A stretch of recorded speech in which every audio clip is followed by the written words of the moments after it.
ভিডিওটা যদিও অনেক দিন আগে দিতে একটু দেরি হয়ে গেল আর কি। ডে হিসেবে যদি বলা যায় এটা এক্স্যাক্ট 5th ডিসেম্বরের ভিডিও।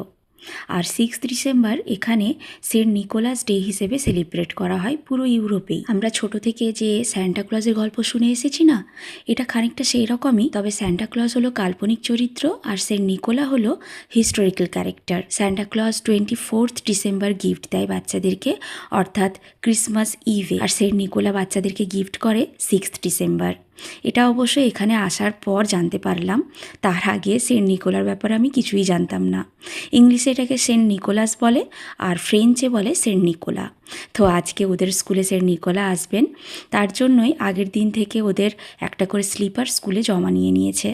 তো ওদের ট্র্যাডিশন হচ্ছে সেন্ট নিকোলা ওদেরকে গিফট করবে ওই স্লিপারের মধ্যে একটা করে অরেঞ্জ, একটা করে কুকি আর কিছু চকলেট দেয় সাধারণত।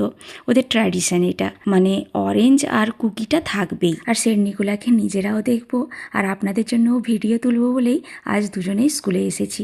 ওই যে সেন্ট নিকোলা, উনি, আর ওনার পাশে যে হ্যাট পরে দাঁড়িয়ে আছেন উনি হলেন মেজানদের স্কুলের হেড টিচার। আর এই যে আমরা বাড়ি ফিরছি, আর আশেপাশে দেখুন একটা দুটো বাড়িতে কিছুটা ডেকোরেট করেছে। এখানে রাস্তাঘাট খুব একটা ডেকোরেট করা হয় না, শুধুমাত্র সেন্ট্রাল এরিয়া ছাড়া। সবাইকে এটা শো করেছি। হ্যাঁ, সেন্ট নিকোলাস দিয়েছে। সেন্ট নিকোলাস দিয়েছে, ওয়াও।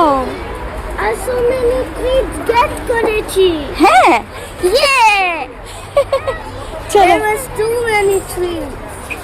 আর এখন বাড়ি ফিরে গেছি, আর কি গিফট দিয়েছে আপনাদেরকে একটুখানি দেখাতে এলাম। অর্ধেকটা চকলেট তো রাস্তাতেই খেয়ে নিয়েছে আসার সময়। তো এই যে একটা কুকির প্যাকেট দিয়েছে, একটা অরেঞ্জ, যেমন বলেছিলাম এই দুটো থাকবেই, আর তার সাথে কিছু চকলেটস দিয়েছিল। বেশ কিছু চকলেট ওর অলরেডি খাওয়া হয়ে গেছে। আর এটা হলো ওই দিন সন্ধেবেলার ভিডিও। তিনজনে গিয়েছিলাম অ্যাকশনে, টুকটাক ঘরের জন্য কিছু কেনাকাটার ছিল, তবে মেনলি কেনার ছিল কিছু গিফটস ওদের শু বক্সে দেওয়ার জন্য।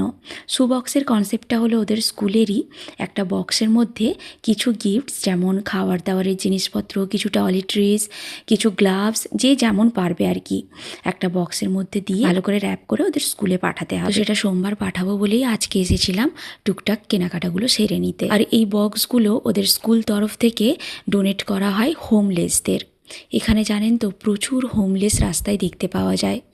এই ইউরোপের ঠান্ডায় রাস্তার মধ্যে পড়ে থাকে, কীরকম কষ্টের ব্যাপার বলুন তো। যদিও এখানে হোমলেসদের আলাদা সংস্থা রয়েছে, তারা অনেকটাই টেক কেয়ার করে, কিন্তু তবুও বেশ কিছু লোকজনদেরকে দেখি রাস্তায় পড়ে থাকতে, খুব কষ্ট লাগে দেখে। কারণ ইউরোপের ঠান্ডার কামড় আপনারা অনেকেই হয়তো জানেন। এই যে পরের দিন সকালবেলা সব গুছিয়ে নিয়েছি বক্সে, একবার দেখিয়ে দিই কী কী আছে। এই যে একটা টুথপেস্ট রয়েছে, একটা জুসের প্যাকেট, একটা মিক্সড নাটস, শ্যাম্পুর বোতল, একটা টুথব্রাশ, আর নাট বার বলে একটা জিনিস দেখতে পেলাম। নাটস, তার সাথে বেশ কিছু ড্রাই ফ্রুটস আর সিডস দিয়ে বানানো, দেখে বেশ ভালো লাগলো তাই নিলাম। আর এটা হলো গামির একটা প্যাকেট, মিজানের কাছে একটা ছিল, ও বললো যে একটা দেবো। একটা নুডলসের প্যাকেট, একটা নাটেলার বোতল, আর এটা একটা স্যুপের প্যাকেট, দুটো স্যাশে আছে এতে। আর এই যে একটা নানের প্যাকেট, এতে 2 পিস রয়েছে, আর এটা রেডি টু ইট। সব মিলিয়ে মোটামুটি ওই 10 থেকে 12টা আইটেম হয়েছে। তো এবারে সব কটা প্যাক করে নেব ভালোভাবে। আর এই যে ভালোভাবে গিফট র্যাপ করে দিয়েছি, এটাকে মানডে দিয়ে দেবো, ও স্কুলে নিয়ে যাবে। আর এই যে সোমবার সকালবেলা ও রেডি হয়ে গেছে, স্কুলে বেরোচ্ছে, আর ভীষণ খুশি সকাল থেকে যে শু বক্স নিয়ে যাচ্ছে। যতদিনে ভিডিওটি চ্যানেলে আপলোড করব ততদিনে নিউ ইয়ার হয়ে যায়। তাই আপনাদের সবাইকে হ্যাপি নিউ ইয়ার জানিয়ে আজকের ব্লগটি এখানেই শেষ করছি। আর এই স্নোর গল্প নিয়ে খুব তাড়াতাড়ি ফিরছি।